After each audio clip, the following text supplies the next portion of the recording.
महरूम को उनसे इज्जत रखने वाले हम वज़ीर आज़म आज़ाद हुकूमत रियासत जम्मू और कश्मीर जनाब तौहीद नवाज़ हक साहब को गुलाम अब्बास के मज़ार पर खराज अक़ीदत पेश करने के लिए तशरीफ़ लाने पर दिल की अता गहराई से खुशामदीद कहते हैं। Welcome welcome prime minister of state of Kashmir Chaudhry Anwarul Haq साहब, हम आपको दिल की अता गहराई से खुशामदीद कहते हैं।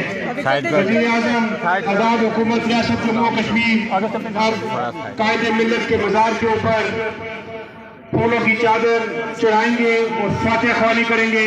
उसके बाद आज़ाद कश्मीर पुलिस के चाको चौबंद दस्ते से सलामी लेंगे। हम वज़ीर आज़म साहब को दिल की अता गहराई से खुशामदीद कहते हैं।